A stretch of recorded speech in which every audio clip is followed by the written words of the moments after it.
See, I know a lot of things, but what is the point if I can't talk in front of people or present it in a convincing way? Vagvidam varam. Vagvidam varam means somebody who should be or who has the capacity to communicate properly. And sestra. Sestra means weapon. Yeah.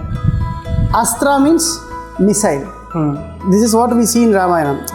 Rama will take one the blade of grass and makes it Brahmastra. Yeah. See, the problem in the society is everybody is a doctor now. Yeah. Everybody is a teacher now. Yeah. Everybody is a lawyer now. Yes.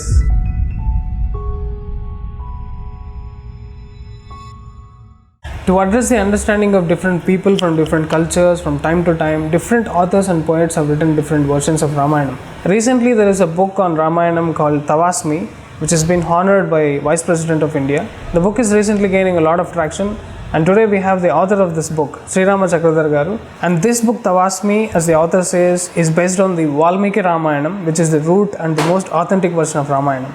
Let's travel to Thavaasmi. Namaskaram, Sri Rama Chakradhar Garu. Namaskaram, Andi. What is the uniqueness of this book, Thavaasmi? See, the name itself is slightly unique. Thavaasmi. Tava Asmi. I belong to you. Wow. When I say I belong to you, we are establishing a connectedness. Yeah. It is at multiple levels.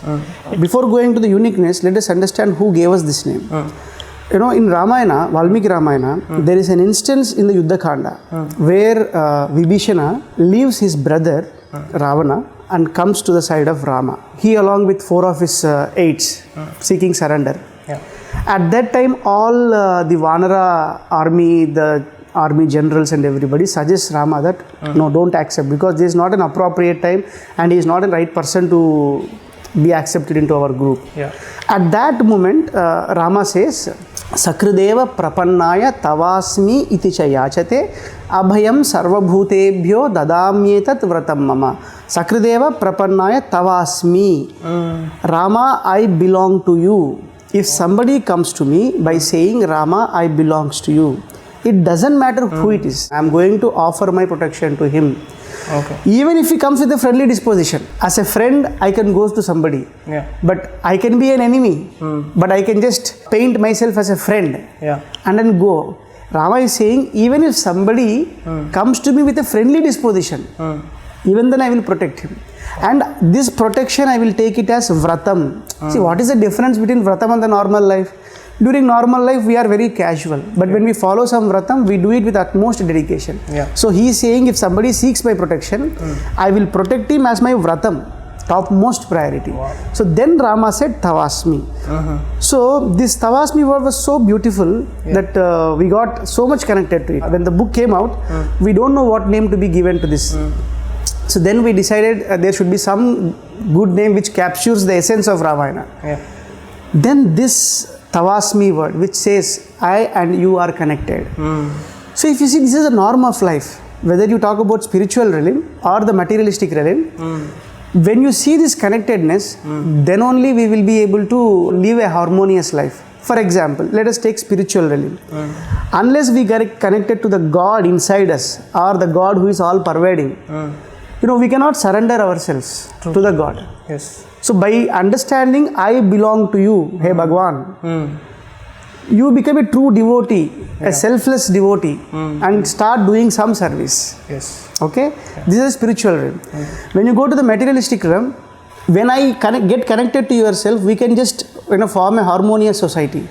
Now what is happening? In the name of service, we see a lot of conversions happening. Yeah. See, I am seeing only 2 things.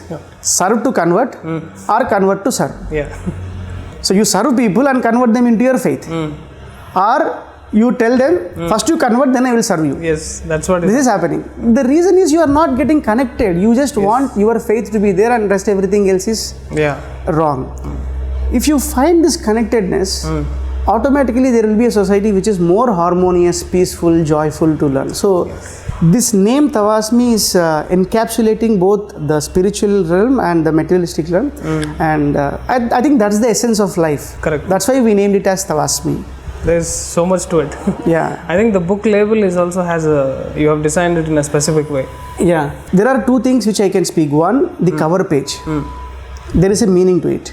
And the uniqueness of this book. How is it different from different Ramayanas that are available in the society now? Yeah. So coming to the first point, So what we wanted to convey here is there is a path established to us through our preceptors. They have, the rishis, the sages, our gurus. They have done a lot of research. They have dedicated their lives to it, and they have given us a wonderful path. All that we have to do is strictly follow the path. Let the journey be yours, but let the path be given by our elders. If you want to find out in any another path, definitely first find out what is said in this path. Then you can find out the shortcuts, all those things. Wow. And the role of the father here is he is the teacher, and the role of the daughter is the student.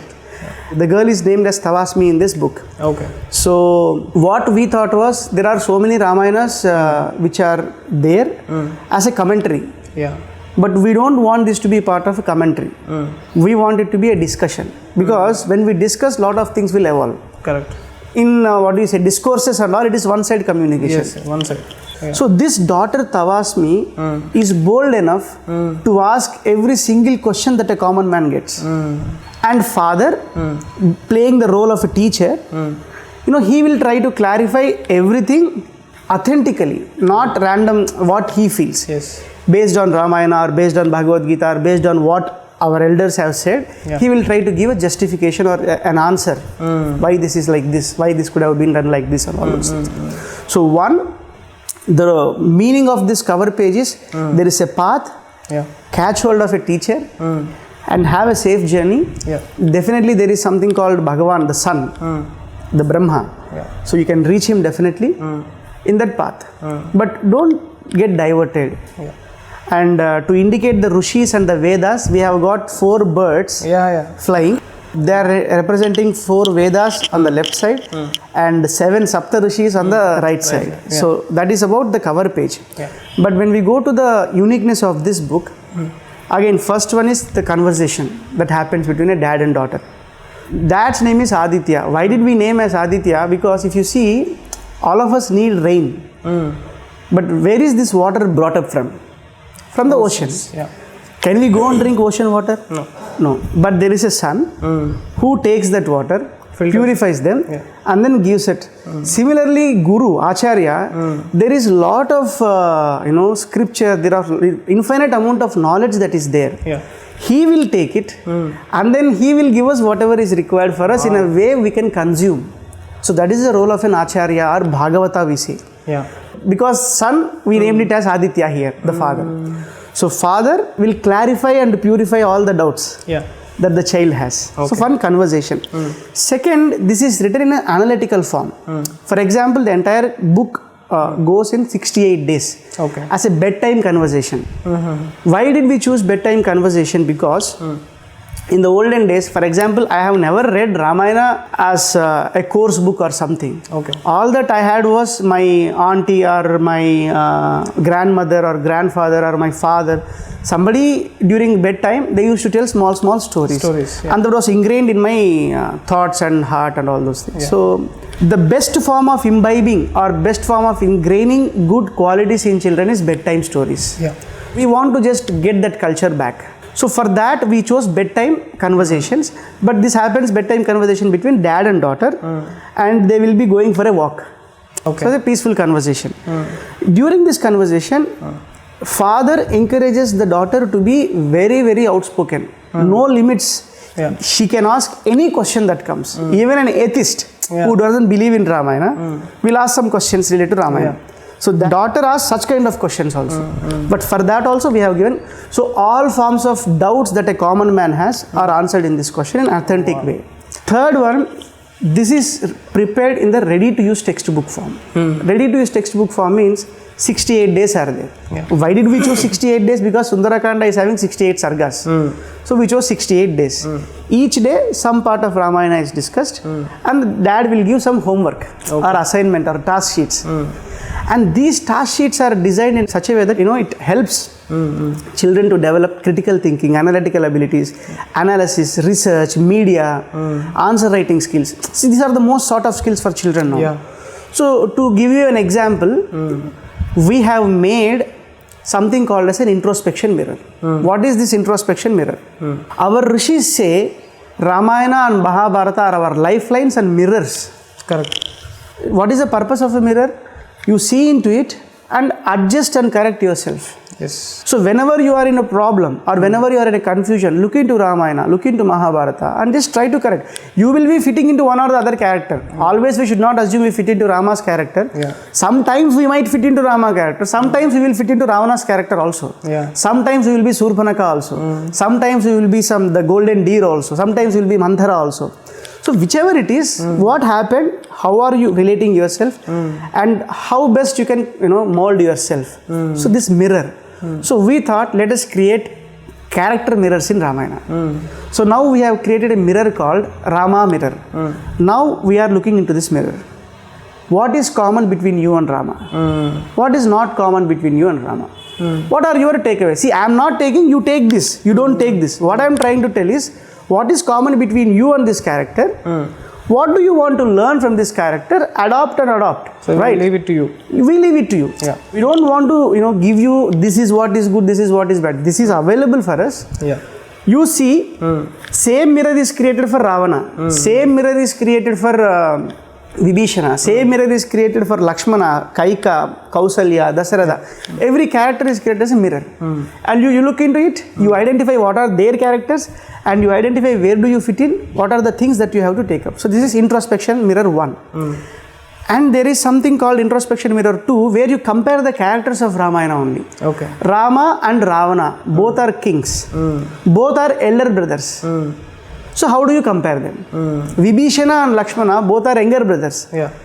What is that common in both of them? What is that which is unique out of them? So what are you doing? You are developing the critical thinking in children. Yeah. And the best way to imbibe something is to by this critical thinking, questioning, all those things. Yeah.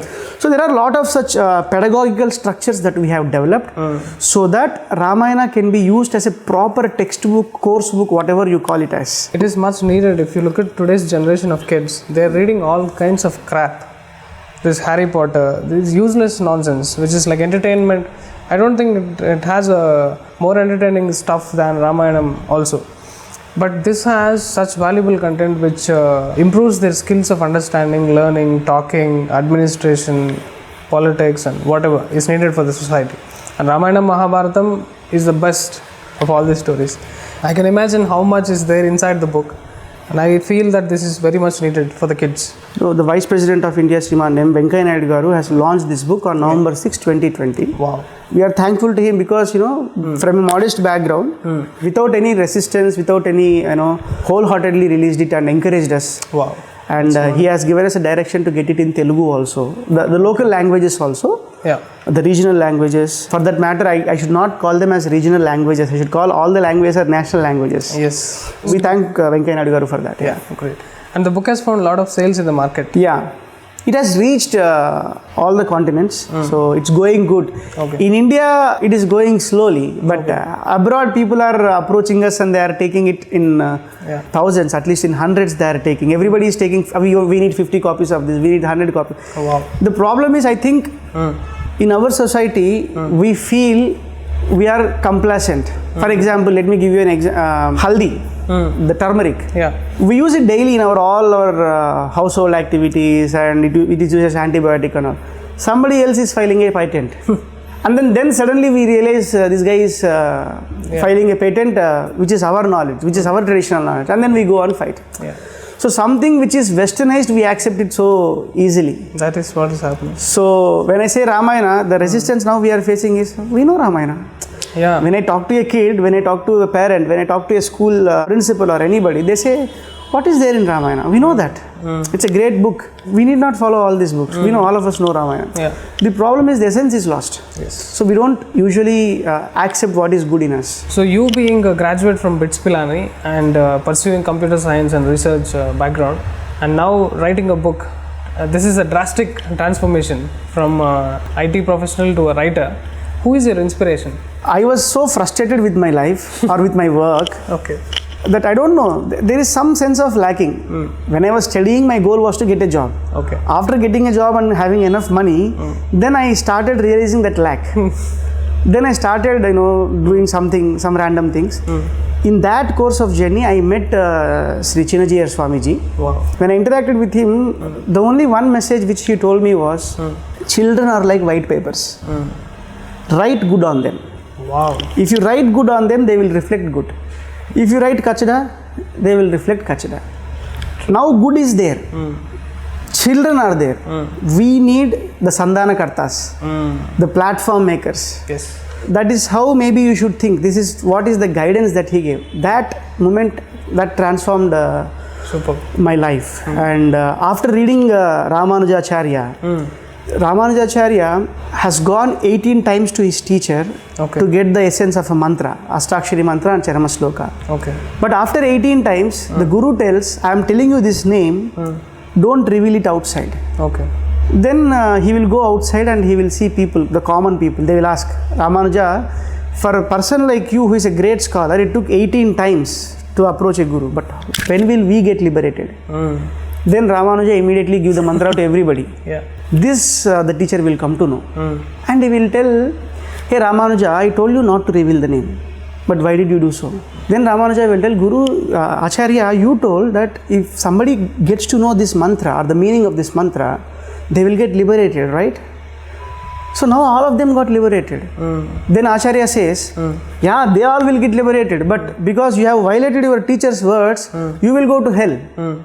He says, for the sake of everybody, I am single person who is going to hell. Wow. Which is okay. That is the magnanimity. You said from IT to writing a book. Yeah. It was a difficult decision also, or a challenging decision for us also.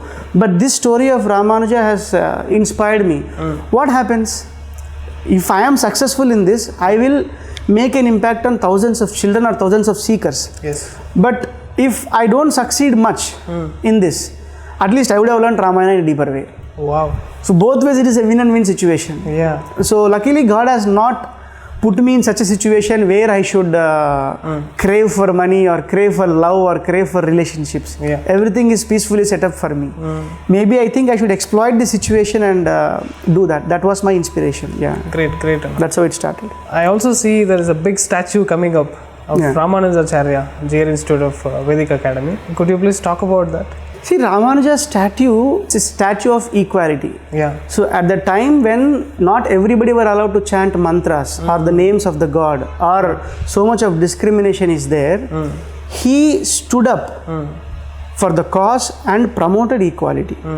When it comes to equality, it is religious equality, social equality, economic equality. In fact, Ramanuja embraced all sections of society and made them part of temple administration. Yeah. He divided the entire temple administration into 20 units. 10 he gave for Vedic units and 10 for non-Vedic units. And he created that economic relevance for every section of the society. He is a promoter of equality. And from my understanding, not just Ramanuja, it's a wonderful thing that is coming up. All of us, there are a lot of gurus that are there, there are a lot of personalities over the history that is there. Yes. We should have such inspirational persons as our role models and, make a lot of statues. And we understand this statue of equality is not just a statue, but they are developing it as a center of knowledge. To protect the Vedic knowledge, to promote the Vedic knowledge, to do research on Vedic knowledge. There are a lot of multiple shrines that are being built around the statue. Yeah. It's very beautiful. From that point of view, definitely it is an inspiration. What I think is, by looking at it, we should get inspired and we should also do something like that. Yes. To promote each and every part of our tradition. Yeah. And do you think we find these kind of acharyas today? Talking about these kind of acharyas, first of all, we should know what is an acharya. What is an acharya? When we say what is an acharya, then we will understand, see, do we have good doctors? Then we should understand who is a doctor. Who is a doctor? See, the problem in the society is everybody is a doctor now. Yeah. Everybody is a teacher now. Yeah. Everybody is a lawyer now. Yes. There's a Google. So everybody is everything today. Yeah. So, what is an acharya? The name is telling you, acharya means somebody who is good in knowledge and he transforms that knowledge into action. Acharana, they say. Okay. Somebody who learns things and who implements it properly or who practices it properly is an acharya. This is not my definition. Yeah. The first sloka of Ramayana itself will tell the same thing. The first sloka of Ramayana, the first verse of Ramayana is tapasvadhyaya niratam tapasvi vagvidamvaram Naradam paripapracha Valmiki Munipungavam. Here Narada, in this verse, Narada is playing the role of a teacher and Valmiki is playing the role of a student. Okay. So how a teacher should be? Let us see the adjectives used for Narada. Tapaha svadhyaya niratam. Tapaha means he is putting lot of efforts to gain knowledge. Yeah. Svadhyaya niratam. He is putting efforts to gain knowledge and at the same time he is transforming them into action. Swadhyaya, he is practicing it by himself. So he should have good knowledge and he should practice it by himself. Yeah. This is the first and the foremost quality of a teacher or an acharya. Second, Vagvidam Varam. Vagvidam Varam means somebody who should be or who has the capacity to communicate properly. See, I know a lot of things, but what is the point if I can't talk in front of people or present it in a convincing way or understandable way? Third thing, Muni Pungavam. Muni Pungavam means Muni means somebody who is Mauni. Muni, who is silent. Yeah. How can a teacher communicate if he is silent? Here silence is subjective, it's not absolute sense. Yeah. Whatever is not required for you, maintain silence in that. Whatever is required for you, talk in that. So these are the three virtues of a teacher. One, knowledge plus practice. Second, good communication skills. Three, we should be silent in whatever is not required for us. Whomever you want to compare, put them here. Is he having this? Now the question is our education system or the models that we are implementing, are they training the teachers in this? See, now teacher by having a BD or MED or something, they will be certified as teachers. Yes. But are these certified teachers, so-called certified teachers, fulfilling these things, which are bare minimum things for being a teacher? That is something which as a society we should question. Yeah. Okay, this is about a teacher or an acharya. Second, there are adjectives used for the student also. One is tapasvi. Tapasvi means somebody who is very, very curious. Yeah. So what is the first quality of a student? Should be curious. Should be curious. Yeah.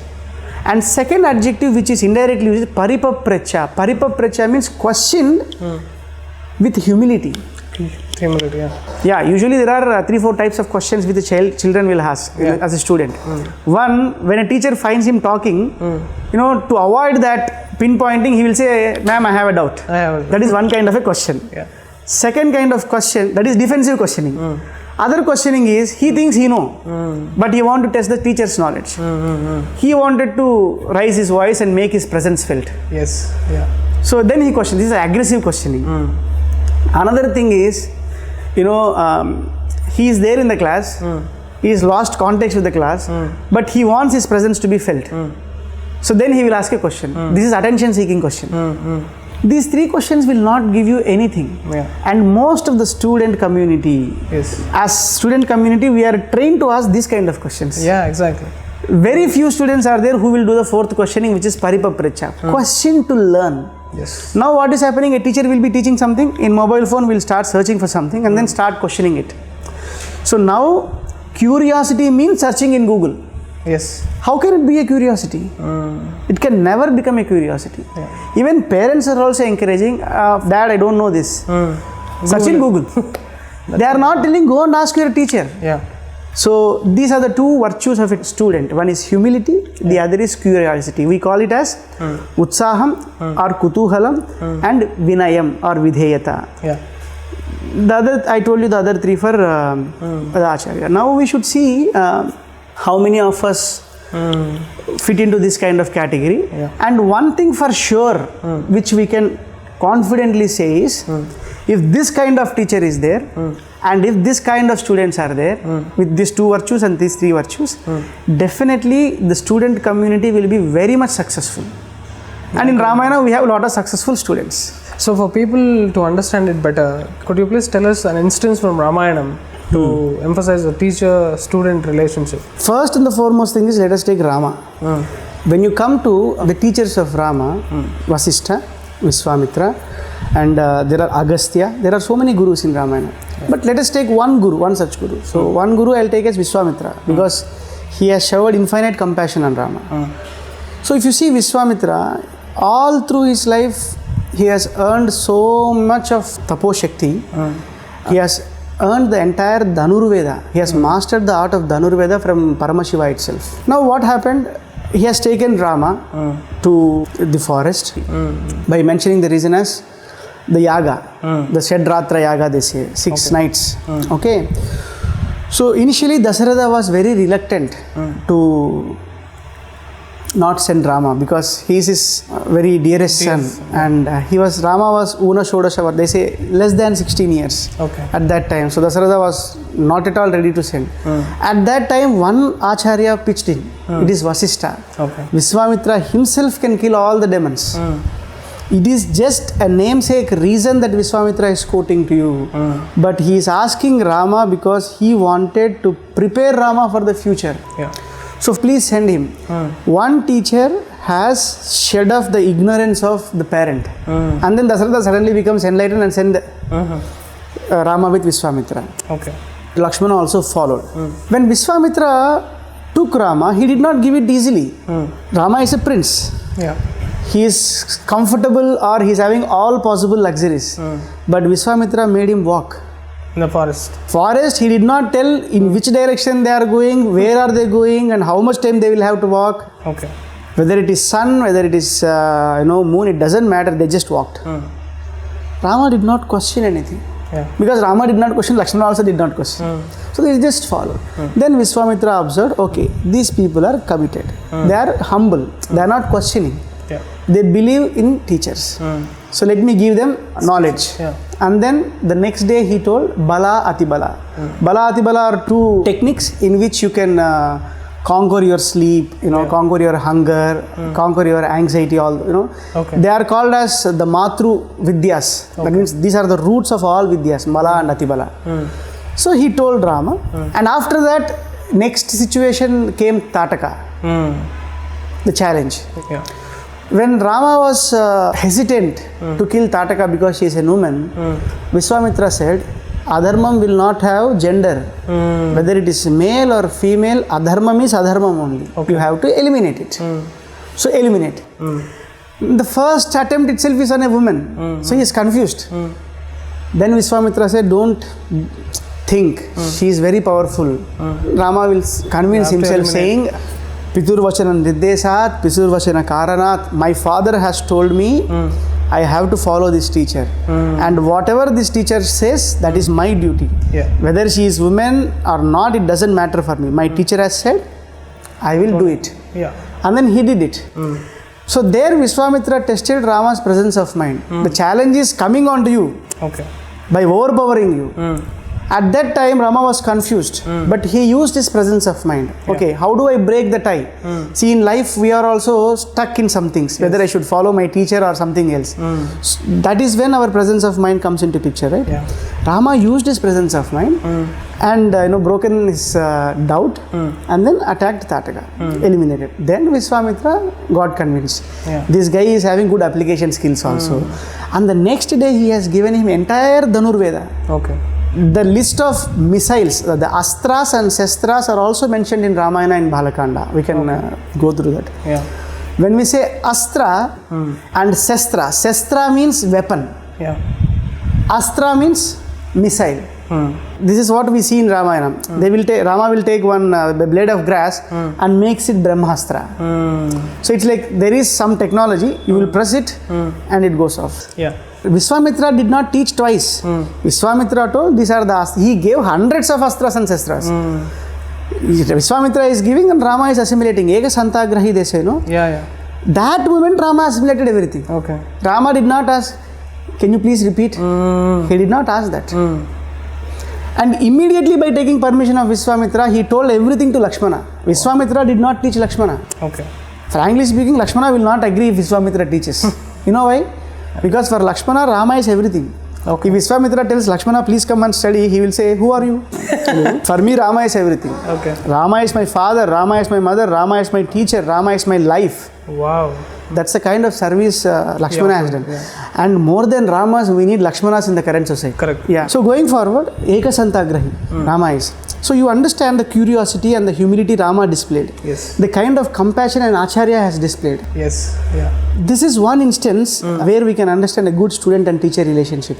And Rama, between the classes also, he used to approach teachers and then clarify his doubts. That is mentioned in Valmiki Ramayana. So he gave utmost importance to time. So when class break comes, no, what are we doing?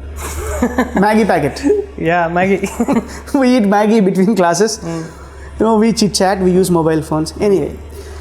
And when Rama, after fulfilling the wish of Vishwamitra, that means he protected the entire yaga from Maricha and Subahu and the company of them, Rama will go to Vishwamitra and say, Swami, Kim Karoti?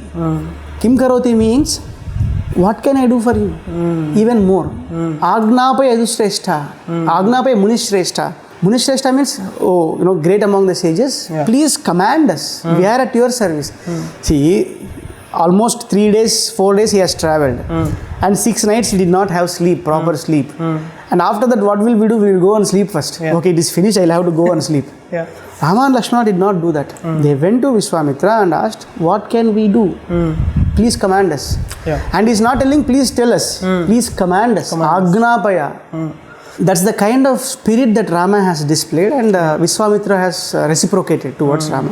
When Vishwamitra was leaving Rama, I think it is in 74th or 75th Sarga of Balakanda, Rama would have definitely felt bad because Vishwamitra is living forever. Vishwamitra is going to the Himalayas. After marriage, he just left, that's all. After that, there is never a mention of Vishwamitra in Ramayana.